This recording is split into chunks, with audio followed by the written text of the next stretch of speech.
પેલા મોટા વરા છે લોનાવાલા કહેવાય, લોન ઉપર બધું ચાલતું હોય. એટલે આપણા કાઠિયાવાડીમાં કયું ગામડે તમારું અર્થિંગ લગાવે. તમે જ્યારે ફ્લેટ લેવા ગયા હતા, રેટ સિવાય કાંઈ નહીં જોયું હોય, બિલ્ડર હિસ્ટ્રી ચેક નહીં કરી હોય, રેરા નંબર છે કે નહીં ચેક નહીં કર્યા. ફાસ્ટ એક્ઝિક્યુશન ને સ્લો એક્ઝિક્યુશનમાં શું ફરક હોતો હોય? વસ્તુ ક્યાં મળે છે એ જોઈને જ લઈએ છે. આ મોટાવાળા છે ને જ વાત કરું છું, ખાલી તમારા આ એરિયા કુરુક્ષેત્રની ધરતી માટે એવું કહેવાય કે ત્યાં તમે જાઓ એટલે તમને વોરના જ વિચાર આવે. નથી તો પણ દુઃખી થવા માંગે છે કે હા આજે હું દુઃખી છું. Don't trust any vendor. જે માણસ નુકસાન નથી ઉઠાવી શકતો ને એ માણસ કોઈ દિવસ પ્રોફિટની મજા નથી કરી શકતો. મારે ને મારી ડોટરને અમારી જનરેશન ગેપ નથી. લોકોને એવી આદત પડી ગઈ છે એન્ઝાઇટીની, સ્ટ્રેસની. તમને ખબર હોય કે આ ખાઈશ, આમાં ઝેર છે, ખાઈ જાઉં પછી કે આમાં તો ઝેર આવ્યું, બુકિંગ આવતું નથી. તમે આમાં કીધું કે માનસિકતાનો પણ ફરક છે. અભણ માણસ છે ને એ તો વધારે જ ચકોર હોય.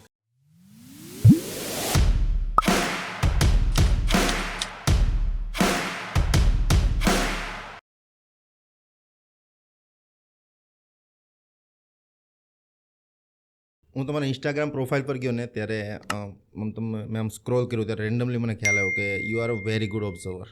શું કરવા?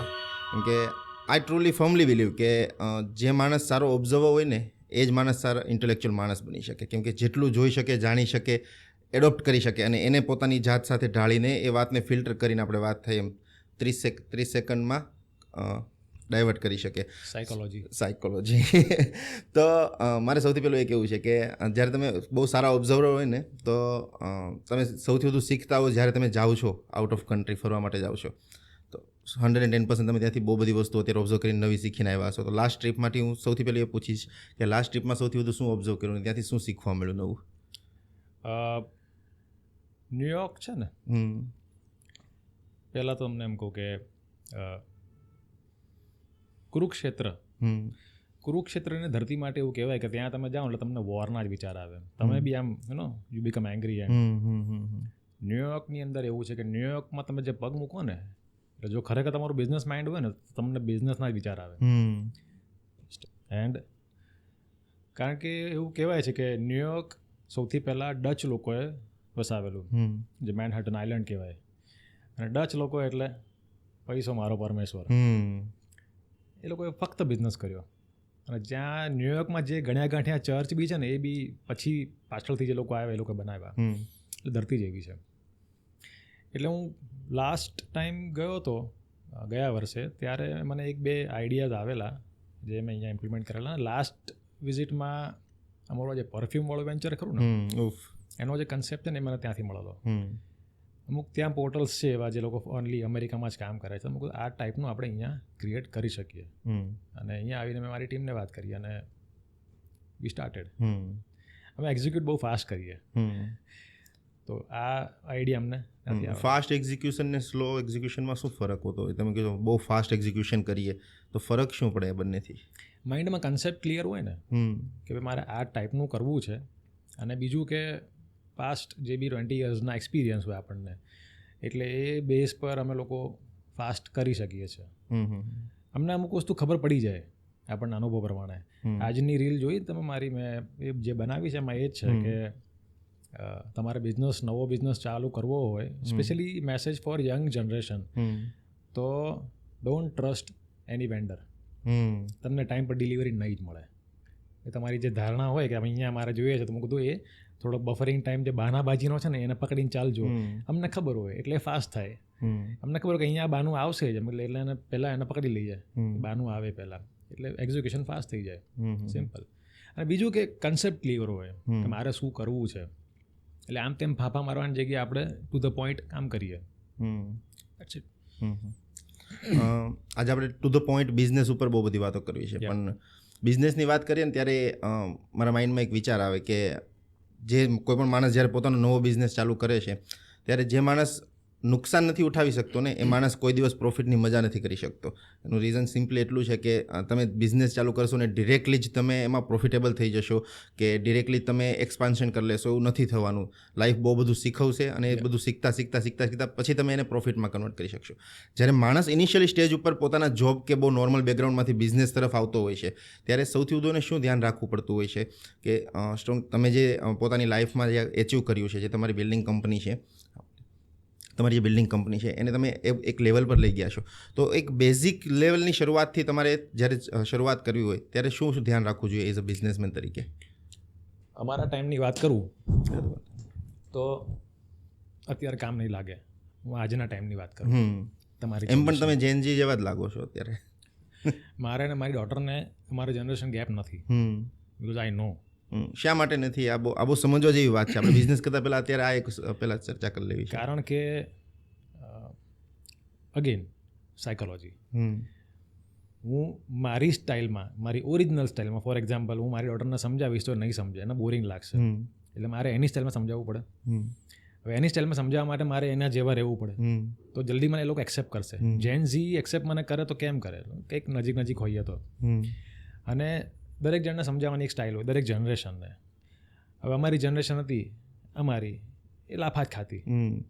પેલું હમણાં એક મેં ટ્વીટ કરેલી કે મમ્મીએ મને લાફો માર્યો કારણ કે હું રડતો હતો, કારણ કે મમ્મીએ મને લાફો માર્યો હતો. એક તો લાફો માર પછી રોવાનું ચાલુ કરી, બીજી હા. એટલે ધીસ ઇઝ આર જનરેશન. અત્યારની જનરેશન એવું ના કરાય. સો હું એમને એમની સ્ટાઇલમાં સમજાવું છું મારી ડોટરને. એટલે એ અપડેટેડ છું, ટાઈમ સાથે અપડેટેડ જે કહીએ ને કે ભાઈ કોડેક કંપની બંધ થઈ તો અપડેટ નહોતી, એ બંધ થઈ. હું ચાલુ છું, I am still in the market, so because I am updated with the thoughts. તો એક આ છે. તો હું આજની જનરેશન પ્રમાણે હું તમને જવાબ આપીશ બિઝનેસનો. અમારી જનરેશનનું ભૂલી જાવ, અત્યારે ટાઈમ બી અલગ છે, બધું અલગ છે. એટલે I would recommend a youngster to have a mentor. કોઈ પણ એક સારા મેન્ટર સાથે રાખીને ચાલશો ને તો બહુ મજા આવશે. જો તમને એક આજે હું પ્રીમિયર તમને કહું, દેર ઇઝ અ કન્ટેન્ટ મેં એક લખેલું છે, બહુ એટલે લખેલું ને મારા માઇન્ડમાં છે કે ઉત્તરાયણ આવે ને, ઉત્તરાયણ જાય પછી આપણે પેપરમાં એવા ઘણા બધા ન્યૂઝ આપણે વાંચીએ કે પતંગ પકડવા જતાં ધાબેથી પડતા ઈજા અથવા તો મોત. અને એ ધાબેથી પડવાવાળામાં 90% કોણ હોય? છોકરાઓ. તમારી મારી જેવડા લગભગ નહીં પડ્યા હોય, હશે એકાદ બે જણા કે પગ લપસી ગયો અને આમ તેમ, પણ પતંગ પકડવાની લાઈમાં પડી ગયો હોય એ છોકરા હોય. એનું રીઝન શું? પોઈન્ટ 1, એક્સપિરિયન્સ નથી કે આવી રીતે પડી જવાય. ઓકે. અને એમનું જે ફોકસ છે પતંગ પર છે, આપણું ફોકસ પતંગ પર નહીં હોય. જસ્ટ લાઇક દેટ બિઝનેસની અંદર પણ તમે જોતા હશો કે ઘણા બધા છોકરાઓ બિઝનેસ ચાલુ કરે છે, યંગ જનરેશનવાળા, એકદમ યંગ છોકરાઓ, અને એ ખોટ ખાઈને બંધ કરે છે. આંકડો બહુ મોટો છે, સક્સેસફુલ થયાનો આંકડો બહુ ઓછો છે. કારણ કે એવું કહેવાય છે કે સ્ટાર્ટઅપ જેટલા બને છે એમાંથી 3% સ્ટાર્ટઅપ હિટ થાય છે, 2 એવરેજ હોય છે અને 1 યુનિકોર્ન બને, 97 ગયા. આની સાયકોલોજી શું ખબર છે? સમજાવું. એ યંગ જનરેશન, યંગ છોકરાઓ જ્યારે બિઝનેસ ચાલુ કરે ને ત્યારે એમનું ફોકસ ક્યાં હોય ખબર છે? હું આ બિઝનેસ કરીશ, આટલા પૈસા બનાવીશ, પછી હું આવી લાઈફ જીવીશ. એનું ફોકસ એ લાઈફ પર હોય, મટીરિયલિસ્ટિક ડ્રીમિંગ. બીજું એક્સપિરિયન્સ નથી, બરાબર છે, આ બિઝનેસ કરવાનો. માણસ ઓળખતા આવડતું નથી. પેલો કે ભાઈ પેમેન્ટ મોકલો, માલ મોકલું છું, પેમેન્ટ મોકલી આપ્યો, પછી કે પાર્ટી ઉઠી ગઈ, સિમ્પલ. એને નથી ખબર. આપણી જેવો કોઈ હશે ને તો એ નહીં મોકલે. 10% આપું છું, રવાના પછી મોકલીશ ને, મળે પછી બીજા મોકલીશ. This is what we know, because we know the people કે લોકો આવી ચીટિંગ કરી શકે છે. આમાં નથી ખબર.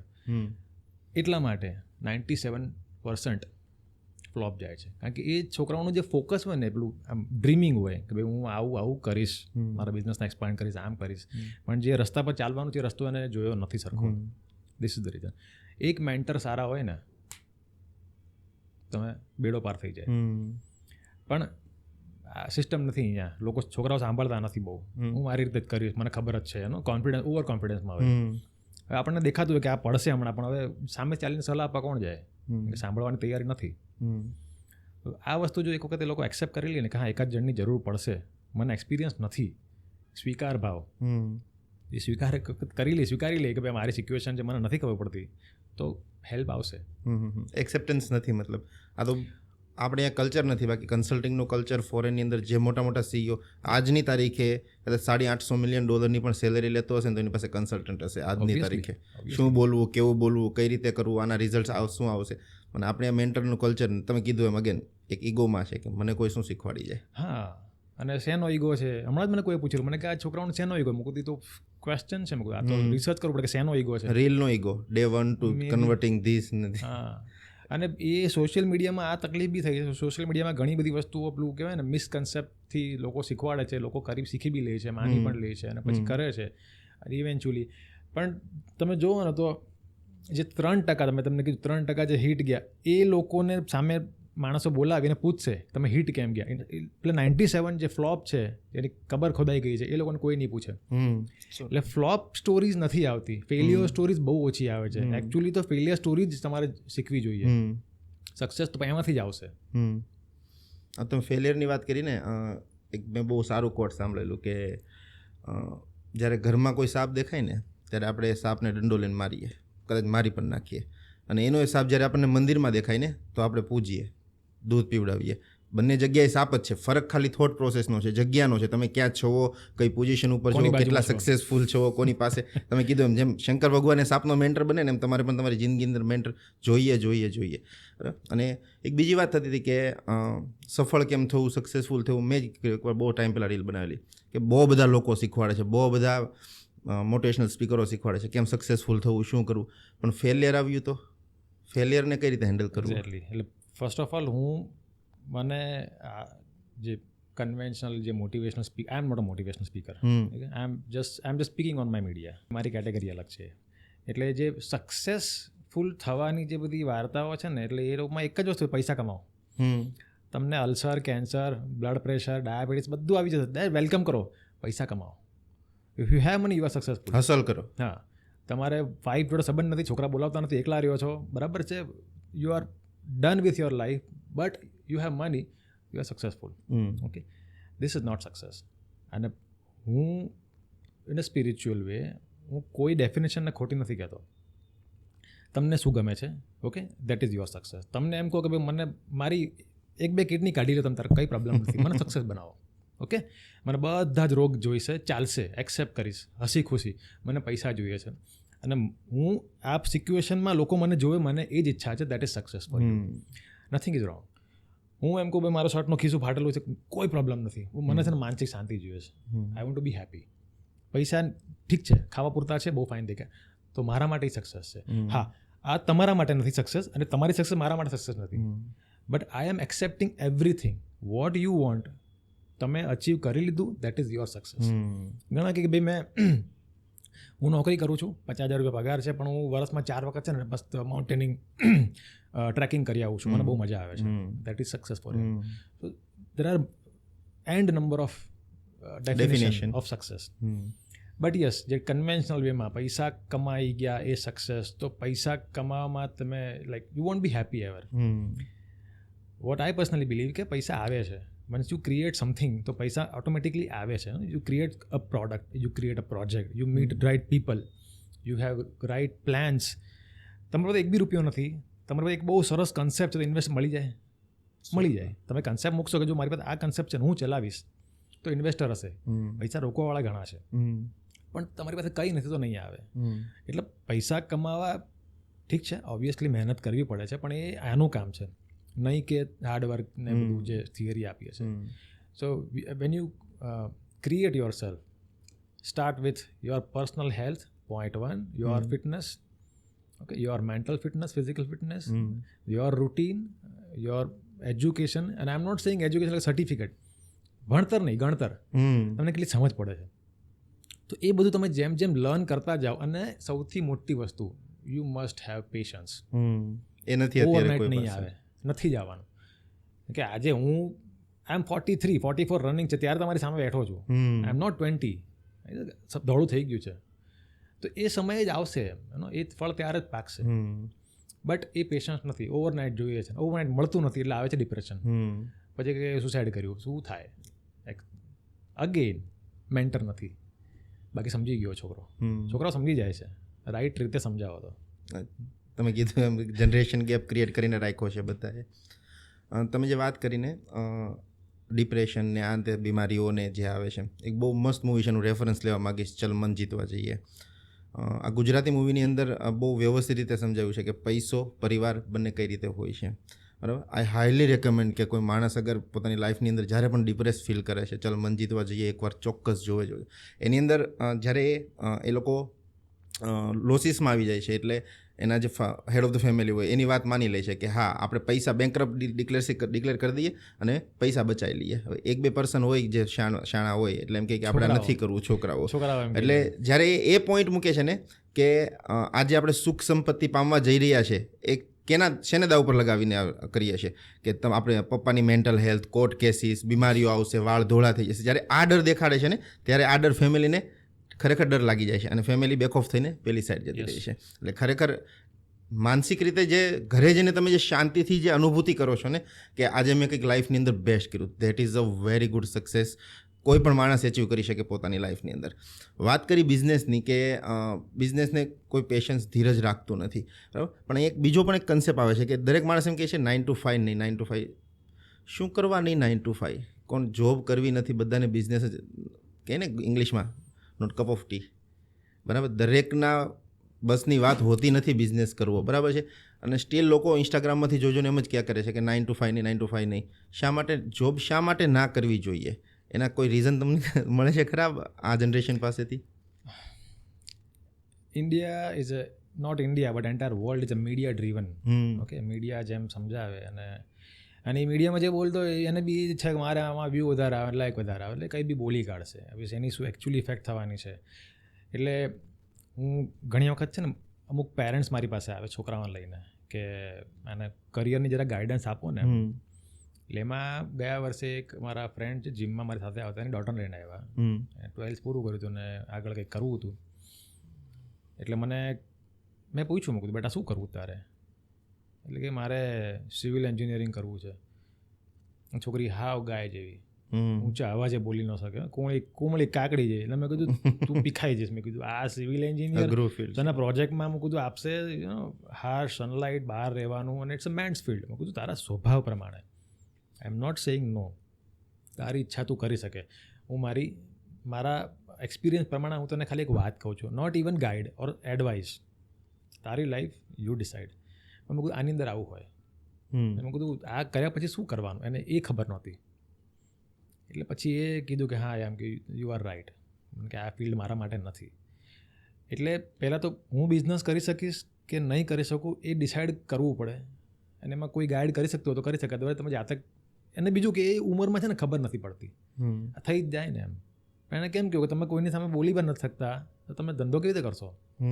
બિઝનેસમાં થોડોક એગ્રેસિવ હોય, અથવા તો એ ટાઈપનો બિઝનેસ હોય કે એને એગ્રેસિવ ના થવું પડે.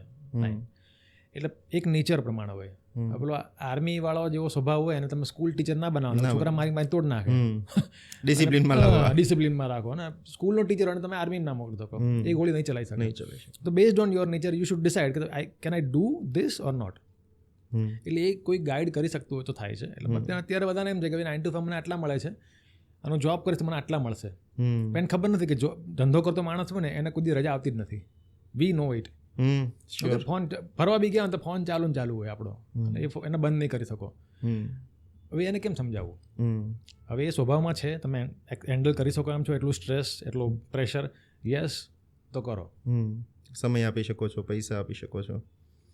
અને પેલું કેવું છે કે ભાઈ મારા 5 વાગ્યા પછી આપણે છૂટા, હવે એ એટીટ્યૂડ તમારો ધંધામાં નહીં ચાલે, તમે સક્સેસ નહીં થાવ. હવે એને કેમ સમજાવવું? એટલે આપણે જે કહીએ ને જે વિઝડમની વાતો કે માનસિક શાંતિ કે ધીસ ઓર ધેટ, એ અનુભવ પછી જ આવે.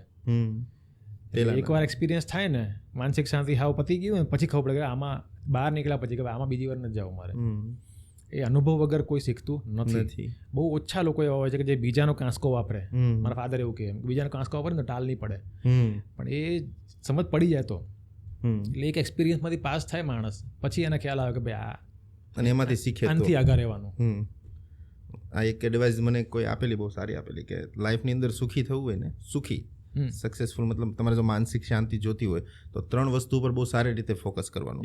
એ 3 વસ્તુ છે કે એક પાસ્ટને કોઈ દિવસ રિગ્રેટમાં નહીં લેવાનું.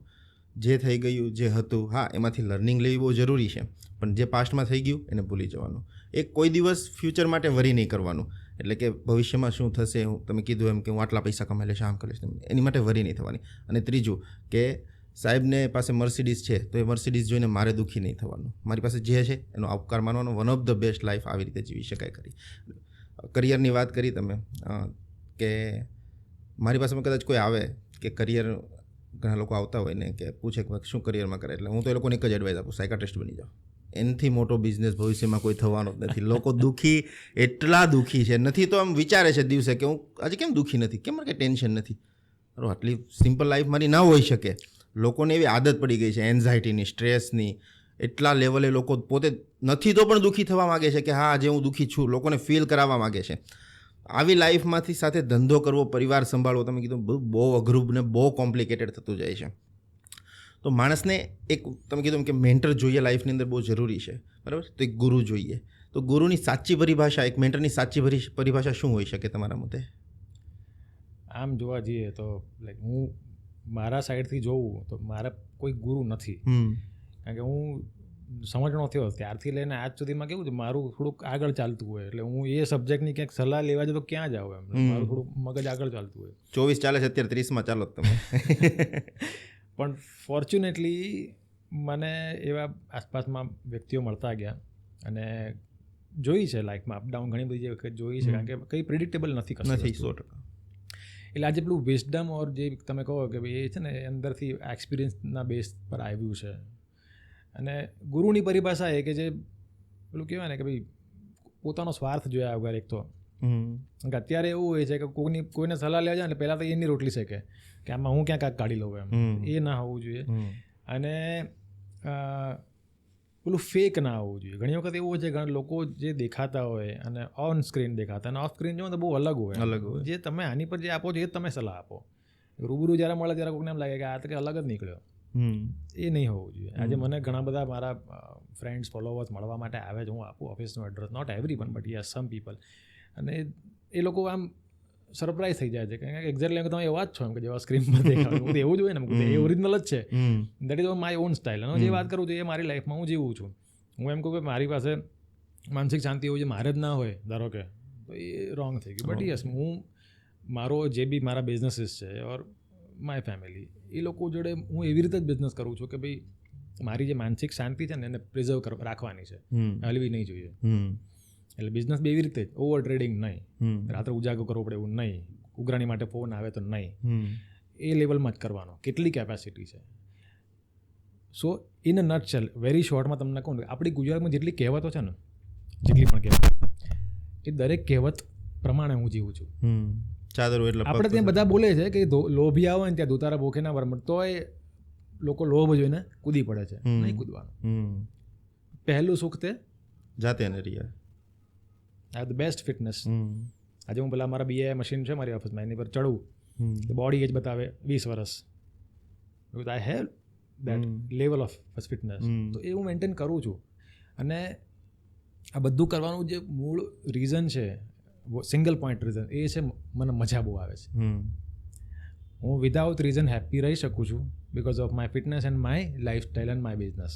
બધું ઓટોમાં છે, બધું સરસ સેટ છે, બધું ચાલે છે. એવું કોઈ પેલું કહેવાય ને ગમે ત્યારે પેલી ઉલ્કા આવશે એવું બી નથી. તો ધીસ ઇઝ ધ રીઝન. એટલે હવે હું કોઈને મેન્ટરશીપ આપું તો એ વેલ્યુ ફોર મની કહેવાય કે ભાઈ હું જે છું એ તમને સમજાવું છું. તમે શીખો નહીં શીખો સેકન્ડ 2 નંબરની વાત છે. બટ યસ, મેન્ટર એવા હોવા જોઈએ જે એકચ્યુઅલી ખુશ, સુખી હોય. સુખી. તમે આમાં વાત કરીને એમાં એક મને યાદ આવ્યું કે એકવાર માયાભાઈનો ડાયરો જોતો હતો ને, તો માયાભાઈ એમાં કીધું કે અત્યારે એટલા મતલબ લોકો પડ્યા છે કે તમે કદાચ દુકાન ખોલીને બોર્ડ મારશો ને કે ચીટિંગ કરી આપવામાં આવશે, પૈસા બૂચ મારી આપવામાં આવશે, તો એ 5 લોકો આવીને પૂછશે કે કઈ રીતે બૂચ મારશો, લ્યો મારા બૂચ મારી બતાવો ને. હા, આવા લોકો છે. ગાંડાના ગામ નથી, હવે તો ગાંડાના શહેર થઈ ગયા. તમે કીધું ગુજરાતી કહેવત પ્રમાણે હું જીવું છું, બરાબર. ગુજરાતીમાં કહેવત છે, હમણાં હું બોલો પણ ખરો કે જેટલું ચાદર હોય ને એટલા જ પગ પેસારાય, બરાબર. આ એક થઈ ગઈ આપણી જૂની કહાવત. ફરીવાર કહો.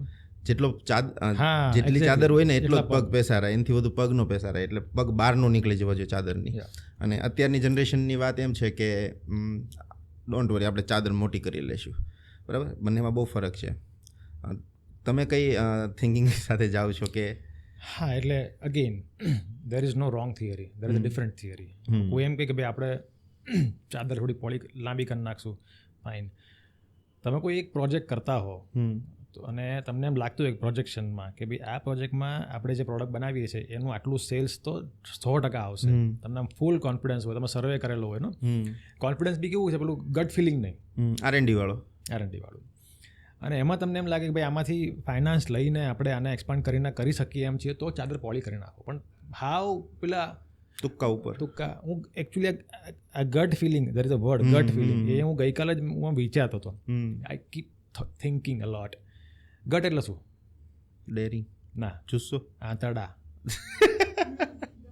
અચ્છા, એ વર્ડને મોટિવેશનલ રીતે યુઝ કરી લીધો છે. ગટ ફિલિંગ ઇઝ આંતરડા. ઓકે, એટલે અહીંયાથી ફિલિંગ આવી એમ. એટલે હું એવું વિચારતો હતો એમ કે કોઈક એમ કે ને ગટ ફિલિંગ, તો એમ કેવું કે તમને ખરેખર કબજિયાત, ગેસ કશું જ નથી, અપચો, તો જ તમે કહેજો, કારણ કે આ બધું ભેગું હશે ને તો ગટ ફિલિંગ કંઈક નવી જ આવશે. You to be very careful. હું એમ કહું મારી ગટ ફિલિંગ આઈ નો, મારી ડાયજેશન પાવર પ્રોપર છે. ઓકે, હું હેવી બ્રેકફાસ્ટ કરીને મૂકું તો 1 વાગે પાછી મને ભૂખ લાગે છે, આઈ હેવ દેટ ગટ, તો હું ગટ ફિલિંગ કહું. મૂકું તો ગટ ના ઠેકાણા નથી, તમે ગટ ફિલિંગની વાત કરો છો. This is very harmful.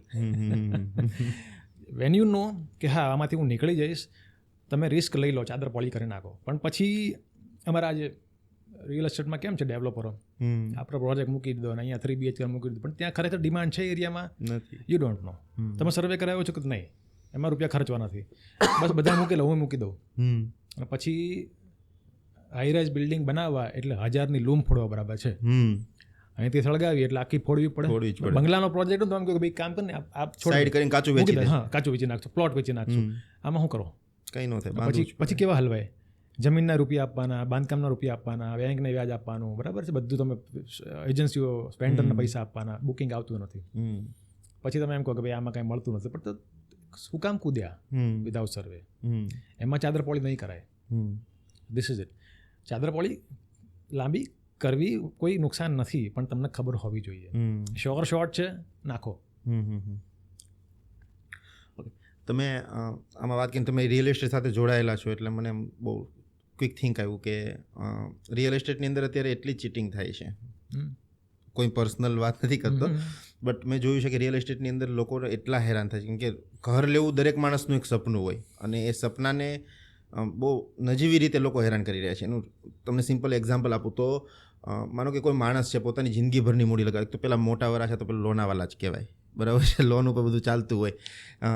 Loan ઉપર તમે ઘર લેતા હો, પોતાનું ઇનિશિયલ અમાઉન્ટ થોડુંક નાખતા હો અને લોન લેતા હો, છતાં પણ એ એમ્યુનિટીઝ તમને ના મળે કે જે માટે તમે પૈસા ચૂકવા છે. અને અત્યારે 10માંથી 8 પ્રોજેક્ટ આવા છે કે જે પ્રોજેક્ટની અંદર તમે લોકો ખરેખર હેરાન થાવ છો. જે વસ્તુ માટે તમે પૈસા ચૂકવા છે એ વસ્તુ મળતી જ નથી, બરાબર. તો રેરાની અંદર અત્યારે નિયમો તો બહુ આવી ગયા છે, બરાબર છે. કેટલા સોર્ટ આઉટ થાય છે મને બહુ આઈડિયા નથી, હું ફિલ્ડ સાથે જોડાયેલો નથી, બટ આની ઉપર તો આપણે થોડુંક વાત કરવી હોય કે માણસ પોતાના સપનાના ઘરથી જે દૂર થાય છે, લોકોને બિલ્ડરના કારણે હેરાન થાય છે, તો એ કઈ રીતે એનાથી બચી શકાય ખરું? નોર્મલી એવું હોય છે કે દરેક એરિયામાં તમે થોડોક સર્વે કરો ને તમને એક આઈડિયા આવે કે અમુક ડેવલપર ગ્રુપ બહુ સારા છે, બહુ સારા, બરાબર. અને અમુક જે છે અને તમે પાસ્ટ હિસ્ટ્રી તમે ચેક કરો તો એ હોય કે ભાઈ આના બરાબર નથી કર્યું, ત્યાં નહીં જઈએ આપણે. પણ એક બીજું જે પ્રોબ્લેમ જે છે એ છે કે લોકો સસ્તું ક્યાં મળે છે એ જોઈને જ લે છે. પેલો સારામાં આ મોટાવાળા છે ને જ વાત કરું છું ખાલી તમારા આ જ એરિયાની. આ એરિયામાં મારા અમુક કોન્ટેક્ટ્સ છે, મારા અમુક ફ્રેન્ડ્સ છે, જે લોકોનો પ્રોજેક્ટ જોવો ને તમારી આંખ ચાર થઈ જાય કે આટલો સરસ પ્રોજેક્ટ બનાવ્યો છે, વેસુની યારે કમ્પેર થાય એવા પ્રોજેક્ટ, બરાબર છે. એ બિચારા માથે હાથ દઈને બેઠા છે. મને કે અહીંયા બહુ ત્રાસ છે કે લોકો નેગોશિએટ જે રીતે કરે છે ને એ કે અમને બિલ્ડરને મળવું છે. પહેલાં તો બિલ્ડર આપણે એમ કે બેસીએ મળવા બોલાવીએ એટલે સીધું એમ કે એ આપણું કેલ્ક્યુલેટર એ લઈ લે, એ ગુણાકાર કરે. જો તમારે આટલા રૂપિયાની જગ્યા એટલે તમારે આટલા રૂપિયાની પર ફૂટ જગ્યા પડી, આટલા રૂપિયાનું બાંધકામ, અને તમે આ ભાવે તમને નફો થાય જ છે. કે આને કેમ સમજાવવું આવી રીતે? પછી એને એમ કહીએ કે હા ભાઈ તમને ભાવ કરી આપશું. એટલે આપણા કાઠિયાવાડીમાં કયું ગામ, ગામડેથી શરૂઆત, ગામડે તમારું અર્થિંગ લગાવે, બરાબર, ત્યાંથી છેડો જોડે અને તમારો સીધો છેડો તમારી સામે 2 જણને લાઈન બેહાડ દે. એટલે શરમમાં મૂકે, પહેલાં ભાવતાલ કરાવી જાય, પછી પાછા શરમમાં મૂકે, પછી છેલ્લે બધું પતે પછી કામ કરો, બ્રોકર નથી અમારે એટલે 2% બીજા આપણે, બરાબર છે. એટલે બિલ્ડરને કાંઈ કમાવા જ ના દે. એટલે સારો બિલ્ડર છે ને, નોર્મલી એવું થાય કે જે એરિયામાં આટલું બધું ગંદુ બાર્ગેનિંગ થતું હોય ને એમાં સારા બિલ્ડરો પછી ધીમે ધીમે બેક ઓફ થતા જાય કે ભાઈ નથી કરવું પ્રોજેક્ટ. અને અહીંયા ઘણા લોકો અહીંયાથી એક્ઝિટ કરી ગયા કે ભાઈ આ એરિયામાં નથી કરવું, નથી મજા આવતી. જે વધે છે તમે જેટલું નેગોશિએટ કરો એટલું પેલો પાછળથી કાપતો જાય.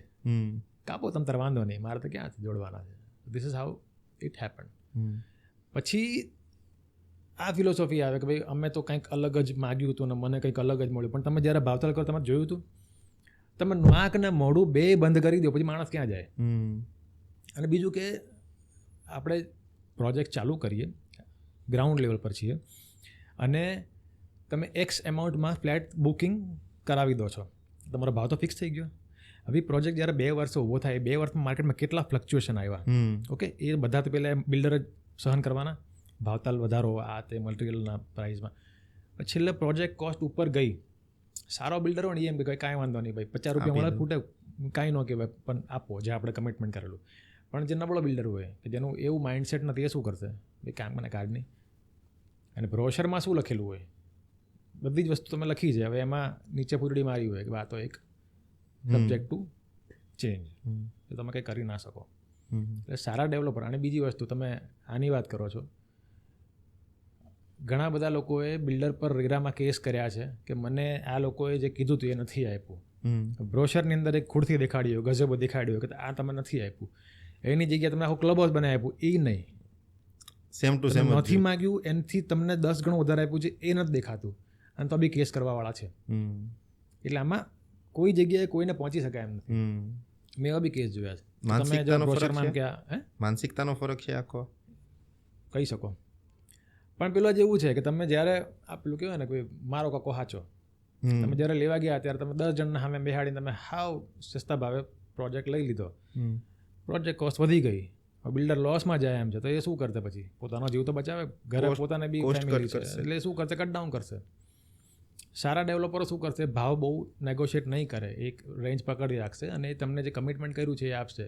ભલે નફો નહીં કરે પણ નુકસાન તો નહીં કરે, એ ત્યાં ભાવ તમને એ પ્રમાણે આપશે. અને જે નબળો બિલ્ડર હોય કે વાંધો નહીં મૂકો 200 રૂપિયા. તો સ્ટોરી 2 સાઈડથી જોવી પડે. એટલે આ લોકોની એક સ્ટોરી છે, એમ ડેવલપરોની પણ સ્ટોરી છે, બંનેની સ્ટોરી છે. બટ યસ, અમુક ડેવલપરો છે જે ચીટિંગ કરતા હોય છે, કીધું હોય કંઈક ને કંઈક વાતો અલગ. પણ તમે જ્યારે ફ્લેટ લેવા ગયા હતા ત્યારે તમે શું જોયું હતું? રેટ સિવાય કાંઈ નહીં જોયું હોય, બિલ્ડરની હિસ્ટ્રી ચેક નહીં કરી હોય, રેરા નંબર છે કે નહીં ચેક નહીં કર્યો, હા સસ્તું મળે છે, ઉઠાવી લો, પછી તમે પાછળથી કમ્પ્લેન કરો, નથી પોસિબલ. એટલે જે કમ્પ્લેન કરે છે કે મને આને આમ નથી, એ વાંક પોતાનો જ છે. તમને ખબર હોય કે આ ખાઈશ, આમાં ઝેર છે, ખાઈ જાવ, પછી કે આમાં તો ઝેર આવ્યું, ખબર તમે શંકર ભગવાન તો નથી જ ને ડાયજેસ્ટ કરી પરાણ તો કોઈ પકડાઈ નથી ગયું, તમે ગયા હતા ફ્લેટ લેવા માટે. સો હું નોર્મલી કોઈ બી સ્ટોરી 2 સાઈડથી જોઉં, એક સાઈડથી નહીં. કોઈ માણસ આવે નહીં કે ભાઈ આમનું કામ તો બહુ નથી જેન્યુઅન, પણ હું તમને ઓળખું છું નહીં, તમને મળીને ડિસાઇડ કરીશ. તમે કીધું ઓકે ફાઇન હશે, but I want believe that. તમે આમાં કીધું કે માનસિકતાનો પણ ફરક છે, પણ એવું બની શકે ખરું કે કદાચ ભણતર નથી એના કારણે આ બધી ગણતરીની વસ્તુ આવી જ નથી, સીધા કેલ્સીમાં આંકડા જ બેહાડવાના, 5 કરોડની જમીનને 7 કરોડનું બાંધકામ ને આનું આમને? એટલે ભણતર નથી, પણ મેં એટલું માર્ક કર્યું છે કે ભણેલા કરતાં અભણ છે ને બહુ ખતરનાક છે. કોઠા સૂઝવાળા. તમે ગામડે, આપણે એમ ને ગામડાના માણસો ભોળા હોય, મેં જોયા છે, વેચી નાખે એવા હોય, કહેવાની વાત છે ગામડાના ભોળા. કોઈ ભોળું નથી. અભણ માણસ છે ને એ તો વધારે જ ચકોર હોય, કારણ કે એને ખબર હોય કે મારી પાસે તો ડિગ્રી નથી, બરાબર છે, મને ઓછી સમજ પડે, એટલે એ તો તમારી પાસે ટ્રસ્ટ જ નહીં કરે. તમે ગમે એ સમજાવો તો એમ જ આ મારું ખિસ્સું કાપવા જાય છે. ભણેલો માણસ છે ને ઇઝી કન્વિન્સ થાય, કારણ ખબર છે કે તમે જે બોલો છો યુ આર રાઈટ, એને મેટર ખબર છે, વાતને સમજે છે. એટલે તમે આપણે એમ કહીએ કે ભાઈ અભણના કાન કાપ, દેટ ઇઝ ઇમ્પોસિબલ. મેં આજ સુધીમાં એવું બહુ ઓછું જોયું છે. વધુ સાથે ભણેલો ન હોય. હા, ભણેલો કદાચ ટ્રસ્ટમાં આવીને આપી દે કે ચાલો વાંધો નહીં, એમ આઈ નો. પણ પેલો તો તમને બિલ્ડર સાઇડની વાત કરીએ તો હજુ સુરતની અંદર કે ગુજરાતની અંદર બહુ જૂજ બિલ્ડરો છે કે જે કોર્પોરેટ લેવલે વર્ક કરે છે, બાકી તો રૂખડ રીતે જ ચાલે છે, કામ મૂકી દીધું, એકને એક ટેગલાઇન, ખુલ્લા પ્લોટનું સુંદર આયોજન, ખુલ્લા પ્લોટનું સુંદર આયોજન. તો બિલ્ડર્સ લોબીને પણ કોર્પોરેટ રીતે મોડર્ન ઓપરેટ કરવાની જરૂર ખરી? કયા એરિયામાં કરો છો એના પર છે. ઓકે, તમે સુરતના અમુક એરિયામાં હો તો ત્યાં તમે કોર્પોરેટ સ્ટાઇલમાં કરશો, બધા તમને નહીં મજા આવે. અમુક એરિયા છે કે જેમાં તમે પેલી દેશી સ્ટાઇલમાં કરશો તો ત્યાં તમને ગ્રાહક નહીં મળે. એટલે જે તે એરિયાનો એજ્યુકેશન લેવલ કઈ ટાઈપનું છે તો એ પ્રમાણે. હવે અમારા અડાજણ પાલમાં તમે જુઓ તો ત્યાં એજ્યુકેશન લેવલ બહુ વધારે છે. મોટે અમારા ત્યાં જે ફોર એક્ઝામ્પલ સોસાયટી હોય 100 ફ્લેટ હોય તો 80 જણા એવા હશે કે 85 જણા એવા હશે જે લોકો સારી જોબમાં, સારા બિઝનેસમાં ભણેલા હશે, અને 50% એવા હશે કે જે લોકો બિઝનેસમાં હોય પણ ઓછું ભણેલા હોય. બટ આ લોકોની જોડે રહીને એ ટાઈપના થઈ ગયા, તમે જજ ના કરી શકો કે માણસ ભણેલો છે નથી ભણેલો, but they have some senses. એ પેલા એમ્બિયન્સનો ડિફરન્સ પડે કયા એરિયામાં તમે રહો છો. એટલે એ yes, I would strongly agree કે એક કોર્પોરેટ સ્ટાઇલ એટલે એક સિસ્ટમ હોવી જોઈએ. કોર્પોરેટ સ્ટાઇલ તો વર્ડ અલગ છે પણ એક સિસ્ટમ હોય એમ. અને મેટ્રો સિટીમાં એ ટાઈપના બિલ્ડરો વધારે છે, 2 ટિયર 3 ટિયર સિટીમાં ઓછા છે, કારણ કે 2 ટિયર અને 3 ટિયરમાં આપણે કેશ વહીવટ કરતા હોઈએ છીએ બધા, આમ તો ધંધો તો 50% તો રોકડાનો જ ચાલે, એટલે એમાં પછી બહુ કોમ્પ્યુટર અને સિસ્ટમ ના રાખવા જઈએ ને તો પછી બીજા પ્રોબ્લેમ્સ આવતા હોય, એટલે લોકો પછી એટલી હાઈ-ફાઈ સિસ્ટમ ડેવલપ નથી કરતા. એટલે યસ, કરવું જોઈએ, એનાથી ઘણી બધી વસ્તુમાં ફરક પડે. That will change yes market સિનારીઓ. Okay, બીજું તમે એક એસઓપી પ્રોડક્ટ સેગમેન્ટમાં પણ આવ્યા છો કે પરફ્યુમ લોન્ચ કર્યું, બરાબર? એ આખી અલગ વસ્તુ છે, બિલ્ડર લાઇન્સ આખી અલગ વસ્તુ છે ને એક એસઓપી બિઝનેસ, એક પ્રોડક્ટ બિઝનેસ આખો અલગ વસ્તુ છે. B2B કરો છો કે B2C કરો છો તમે ડાયરેક્ટલી? આજે કોસ્મેટિક પરફ્યુમ છે that is e-commerce, so it is directly તમે B2C. અને પેલું જે બોમ્બે જે છે ડ્રિફ્ટર્સ, એમાં બંને સેગમેન્ટ છે. એટલે અમે અમુક રેસ્ટોરન્ટ્સને પણ પ્રોવાઈડ કરીએ છીએ આખું સેટઅપ, અને દે રિટેલ અંડર અવર નેમ, અમારું જ નામનું આખું સેટઅપ હોય, અને એવા બી અમારા આઉટલેટ્સ છે જ્યાંથી ડાયરેક્ટ કસ્ટમર્સને સેલ થાય છે. That has both. તમે જે મને ઇન્ફોર્મેશન પાસ ઓન કરેલી ને એ બહુ યુઝફુલ ઇન્ફોર્મેશન હતી રિગાર્ડિંગ ડિફ્ટર્સ, એ શેર કરી શકાય ખરી અત્યારે? શું હતી ઇન્ફોર્મેશન પેકેજિંગવાળા કેનથી શું ફરક પડે ને લાઈવથી શું ફરક પડે? હા, એટલે એમાં એવું છે કે ઘણા મને પૂછતા હોય છે કે ભાઈ, એટલે અમે લોકો ડ્રાફ્ટ બિયરમાં છીએ, ડ્રાફ્ટ બિયર મેન્યુફેક્ચરિંગ, એટલે ઘણા પૂછે કે ડ્રાફ્ટ બિયર એટલે શું? સિમ્પલ ડિફરન્સ છે કે બિયર બે ટાઈપના આવે. એક આપણે જે રેગ્યુલર બોટલ, ફોર એક્ઝામ્પલ કિંગફિશરની બોટલ આપણે લઈએ તો એ બોટલ બિયર કહેવાય. અમારો બિયર છે ડ્રાફ્ટ બિયર. ડ્રાફ્ટ બિયર એટલે આપણું કેવું છે, ડ્રાય સ્ટેટ છે એટલે આપણને બહુ ખબર નથી, આપણે પબ્સ નથી. તમે પબમાં જાઓ તો પેલું ટેપ નળમાંથી આમ ભરીને ગ્લાસ ભરીને આપે એમ ટેપમાં, ટેપ બિયર કહે, તો એ ડ્રાફ્ટ બિયર કહેવાય, સિમ્પલ લેંગ્વેજ. અને ડ્રાફ્ટ બિયર હોય ને એ ફ્રેશ હોય, તાજો બનેલો હોય હમણાં, અને એ તમને સર્વ થતો હોય. અને જે બોટલ બિયર હોય ક્યારે બન્યો હોય તમારે ડેટ જોવી પડે, એની એક્સપાયરી હોય એમ. આ તમને ફ્રેશ બનીને ફ્રેશ મળે, એમાં બહુ લોંગ ટાઈમથી બનેલો બિયર ના હોય. બીજો ડિફરન્સ એ છે કે બોટલ બિયર ત્યારે બનાવો, ફોર એક્ઝામ્પલ આ બિસ્લરીની પાણીની બોટલ છે, આમાં બી પ્રિઝર્વેટિવ છે, કેમિકલ નાખવું પડે, એટલે પાણી બગડી જાય. આ ક્યારે ભરાયું છે વી ડોન્ટ નો, કેટલી જગ્યાએથી ફરીને આવ્યું છે વી ડોન્ટ નો, કેટલી વખત આને સનલાઇટ લાગી હશે that also we don't know. પાણીની ક્લિયર બોટલમાં સનલાઇટમાં પડી તો ખરાબ થાય, છતાં પણ આપણે આ જ પીવું છે, ગ્લાસનું પીવું નથી. તો આમાં પ્રિઝર્વેટિવ નાખવું પડે. જસ્ટ લાઇક દેટ કોઈ બી બોટલ ઓર કોઈ બી પેક ફૂડ જ્યારે તમે માર્કેટમાં સપ્લાય કરો ત્યારે એમાં પ્રિઝર્વેટિવ નાખવું પડતું હોય છે. સો બોટલ બિયર એમાં એક પ્રિઝર્વેટિવ હોય. બીજું કે એનું લસ્ટર જે ફીલ જે આપવું હોય એના માટે ગ્લિસરીન નાખવામાં આવે, એસેન્સ હોય, થોડા એડિટિવ્સ હોય, થોડા કલર બી હોય, તો આ બધી વસ્તુ અંદર નાખવી પડે અને પેલું બ્યુટીફુલ બનાવવા માટે. જ્યારે ડ્રાફ્ટ બિયર જે છે એમાં આ કશું જ ના હોય, રો. એટલા માટે જે ફ્રેશ પીવાય, કે થોડો ટાઈમ પડ્યો રહે, ધારો કે બોટલ તમને હું ભરીને આપું આવી રીતે રેગ્યુલર પેટર્નથી, તો એ બગડી જશે, એની શેલ્ફ લાઈફ બહુ ઓછી હોય. અને આ જે બોટલ બિયર હોય એની શેલ્ફ લાઈફ લાંબી હોય. આફ્ટર ડ્રિંક બંનેમાં શું ફરક આવે? બંને સરખી જ ચડે, તો એમાં ડિફરન્સ નથી. એટલે એ most important, we make sure કે ભાઈ એમાં કિક સરખી લાગવી જોઈએ. બીજો ડિફરન્સ એ છે કે આ બધા જે કેમિકલ્સ છે એ ના હોય, એના લીધે જે નેક્સ્ટ ડેની જે ઇફેક્ટ હોય એ બહુ ઓછી હોય, હેંગઓવર ઘણું ઓછું હોય. ટેસ્ટ જે છે એ આના કરતાં બહુ સારો હોય, બિકોઝ અમારા ડ્રિફ્ટર્સની અંદર વી હેવ મેની ફ્લેવર્સ. અમે લગભગ 8-10 ફ્લેવર તો અમારા ઓન બોર્ડ હોય એમ ટેમ્પટેશનમાં. અને બિયરમાં પણ ફ્લેવર? યસ. ફોર એક્ઝામ્પલ જે મારું ફેવરિટ છે વિચ ઇઝ કોકમ બિયર. કોકમમાંથી બને, એટલે પર્પલ કલરનો બિયર હોય. પર્પલ ઇઝ નોટ કલર, એ કોકમનો જ ફ્રૂટનો જ કલર, રો કલર. યસ. એ થોડો સ્વીટ છે, એટલે બીટરનેસ થોડીક ઓછી, બટ સ્વીટ લાગે, તો મજા આવે તમને. તમે પેલું આમ તમને કદાચ ખ્યાલ હોય તો બકાડીનું બ્રીઝર આવે છે, બ્રીઝર તમે પીવો, બ્રીઝર ઇઝ લાઈક વેરી આર્ટિફિશિયલ. આમાં તમને એ ફ્રૂટનો ટેસ્ટ આવશે, સ્વીટ છે. પ્લસ ઉનાળો હોય તો અમે અહીંયા સાઉથ ગુજરાતથી મેંગો મોકલીએ, એ મેંગોમાંથી બિયર બને which is also sweet. Pre book હોય મેંગો, 2 મહિના પહેલાં લખો, આટલા ઓર્ડર લખો, એટલે મેંગોનો બિયર હોય, એ બી થોડોક સ્વીટ હોય, થોડો બીટર હોય, પણ મેંગોમાંથી બને. એટલે અમારી પાસે આવી રીતે અમે બહુ બધી ફ્લેવર્સ ડેવલપ કરી છે, એમાંથી અમુક ફ્લેવર અમે ઓન ફ્લોર રાખીએ. તો એ આ અલગ બ્યુટી છે. ઘણા એમ કે મને પેલો કડવો બિયર નથી ભાવતો, એમ બેલ્જિયમ વીટ કેવો મને નહીં જોયો, તો પેલું આ તમે મસ્ત તમને મજા આવે, શરબત જેવું ફીલ થશે. તો આ બધી અમે ડેવલપમેન્ટ કરેલું છે.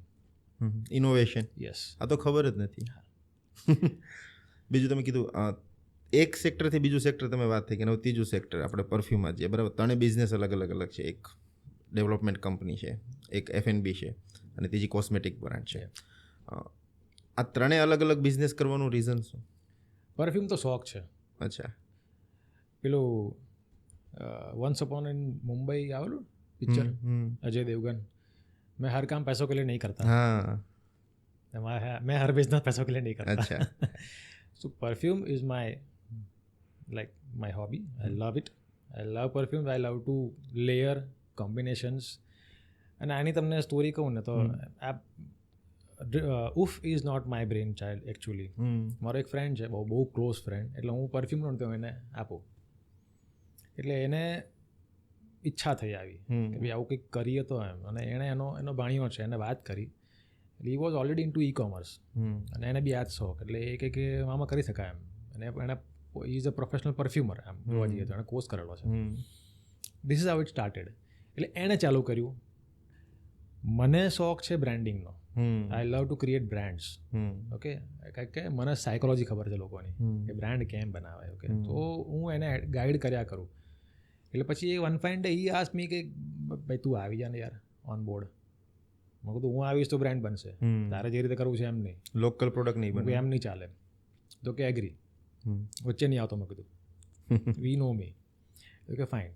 એટલે ત્યારે હી ડિસાઇડેડ અ નેમ કાઓરી. કેવું? કાઓરી. કાહોરી. કાઓરી જાપનીઝ વર્ડ છે. એ બી કીધું આવ્યું ખબર, એક ટોકી નામની વિસ્કી આવે છે. તો હું યુએસથી આવ્યો તો એરપોર્ટથી ટોકી લઈ આવ્યો અને આપી મેં બોટલ, એને કબાટમાં મૂકેલી. એમ જેટલી વાર કબાટ ખુલે ને મેં કહ્યું કે ટોકી પીવાનું મન થાય. મને કે કેમ? મને કે એટલી મસ્ત બોટલ, એમ સ્ક્વેર બોટલ, ઉપર જાપનીઝ વર્ડમાં પેલું આમ કેલિગ્રાફીમાં લખેલું હોય. એટલે એને આ બ્રાન્ડમાં આની ઇન્સ્પિરેશન આમાંથી આવી. એમ મને કે આવું જાપનીઝ નામ રાખીએ તો જાપનીઝમાં લખેલું હોય નદી એન્ડ તો કાઓરી નામ લઈને આવ્યા. એટલે મેં કીધું તું બ્રાન્ડ હું બનાવીશ, આ નામ નહીં ચાલે, ભલે સારું હોય. તો મેં કહ્યું શું કરતું? મેં કીધું we need a consultant for naming. So we hire someone, એને ટાઈમ આપ્યો, એને 2-3 નામ આપ્યા. Finally that lady came up with a name, United Fragrance Frame. That's full name, aka UFF. એટલે પહેલાં કોઈ નહીં ગમ્યું. પછી એણે કીધું, જીનિયસ લેડી, એટલે એણે કીધું એક કામ કરો, કોઈને નહીં ગમે, એવું નથી ગમતું, નાવ થિંક આને માર્કેટમાં બ્રાન્ડ કરવું કેટલું ઇઝી છે. Because Uff is not a word, it's emotion. અને એક્ઝેક્ટલી એવું જ થયું. અમારું જે પેકેજિંગ છે, બોટલ પર તમે જો સ્ટીકર જે લાગે છે એમાં એવું જ છે, લોગો છે ઉફ, યુ સ્મેલ લાઈક, અને પછી અમારા પરફ્યુમનું name, you smell like success, you smell like king. એટલે બ્રાન્ડિંગ કેવું એમ ફ્લોમાં થયું. એટલે મેં કીધું this is it, this is what I want.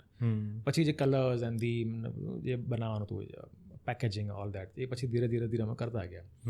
But આ કેવું છે, આઉટ ઓફ પેશન એક ટીમ હતી જે કરી શકે એમ હતી. એટલે એ ફ્લોર ટીમ છે, અમે લોકો અમારા આઈડિયાઝ આપીએ છીએ. અને every day we are coming up, we are upgrading our product. હજુ તો માર્કેટમાં એવી લોન્ચ પણ નથી થઈ, સ્ટીલ અમે બધું ઘણી બધી વસ્તુ અપગ્રેડ કરી નાખી. તો અમને મજા આવે છે. અને પરફ્યુમ કેવો સબ્જેક્ટ છે કે ભાઈ એ બધાને ગમે જ. હું તમને જે પરફ્યુમ કહીશ કે તમે આ ટ્રાય કરો તો you will like it. Okay, તો ફૂડમાં ચોઈસ હોય કે હું આ નહીં ખાવા, આ નહીં ખાવું. પરફ્યુમમાં હા છાંટ નહીં ગમે તો બીજા કોઈને આપી દઈશ. This is a good business. અને અમે એક એ ટાઈપની પ્રોડક્ટ રેન્જ માર્કેટમાં મૂકવાની ઈચ્છા છે મારી કે જે કોસ્ટ ઇફેક્ટિવ હોય yet smell good with very good quality. અને ઇન્ડિયામાં એ માર્કેટ બહુ સારું છે. અને અમે આમાં બી થોડીક સાયકોલોજી અને આપણું ક્લાઇમેટ સ્ટડી કરીને આપણે ડેવલપ કર્યું છે. કારણ કે આપણું ક્લાઇમેટ હોટ છે. આપણે ત્યાં શિયાળાનું સેમ્પલ આવે 15 દિવસનું, જો ભાઈ આને શિયાળો કહેવાય, કામ પૂરું. પછી ઉનાળો સ્ટલ. તો એ હાર્શ ઉનાળો, એક્સેસિવ સ્વેટિંગ બધાને થાય છે. તો એમાં કઈ ટાઈપનું પરફ્યુમ વધારે સારું રહે, તો એવી પ્રોડક્ટ અમે ડેવલપ કરી with a very good quality. Because I prefer to apply wear perfume on my skin. હું કપડા પર નહીં લગાવું, I apply on my skin. Skin પર લગાવીએ છીએ તો જે ઓઇલ ક્વોલિટી તમને સારી જોઈએ, તો દેટ એ લેવલની ક્વોલિટી. અને અમારા કોસ્મેટિકમાં બી એવું છે, કોસ્મેટિક હજુ આવશે. પણ કોસ્મેટિકમાં બી અગેન પહેલાંમાં તમને મેં ડ્રેફ્ટર્સમાં કેમ કીધું, just like that, there is no chemical, no preservatives. Because of that અમારી શેલ્ફ લાઈફ બહુ ઓછી હશે. But we want to convey this message to buyer કે તમે જે બ્રાન્ડ જોઈને લાવો છો એમાં દુનિયાભરનું કેમિકલ છે, તમારી સ્કિનને ખરાબ કરશે. આલ્કોહોલ જ છે. કારણ કે એ લોકોને એ પ્રોડક્ટ એવી જ બનાવવી પડે, કારણ કે નેશનલ લેવલનું કામ કરતા હોય. અને બીજું કે અને શેલ્ફ લાઈફ આપવી પડે. લોકોને 24 અવર લોંગ લાસ્ટિંગ અમે લોકો એવું કહીએ કે ભાઈ અમારી જે કોસ્મેટિક છે એની shelf life 3 to 4 month, that's it. બગડી જશે. તમે નિવિયાનું ક્રીમ લો, આજે લીધું આવતા વર્ષે લગાવશે એવું ને એવું ખુલશે. ઇટ હેઝ સમ પ્રોપર્ટીઝ જે સ્કિન માટે નથી સારી, પણ પ્રોડક્ટને સાચવવા માટે રાખવી જ પડશે. અમે લોકો એ ટાઈપની પ્રોડક્ટ બનાવીએ છીએ કે ભાઈ આની શેલ્ફ લાઈફ આટલી જ છે. અને અમારા બ્રાન્ડને બહુ હ્યુજ ગ્રો નથી કરવી, અને એક લેવલ અમારું ખબર છે અમને કે અમારે આ લેવલ સુધી લાવશું અને એટલું જ આપણે એને કન્ટિન્યુ રાખશું. હેપી કસ્ટમર્સ, બસ એ જોઈએ છે. Pre booking. Exactly. Okay, thank you so much નીરજભાઈ, તમે આવ્યા ધ CM શોમાં અને અમને બહુ બધી પ્રોડક્ટિવ વાતો કરી in terms of business, in terms of life, in terms of mindset, બીજી બધી બ્રાન્ડની SOP તમે કઈ રીતે ક્રિએટ કરીને પ્રોફેશનલ કઈ રીતે ક્રિએશન કર્યું, અને ઘણા બિઝનેસ તમે શોખ માટે પણ કરવા જ બહુ જરૂરી હોય છે. આ બધી વાત કરી, નોલેજ શેર કર્યું એ બદલ thank you so much coming on the CM show. Thank you so much. Thank you very much.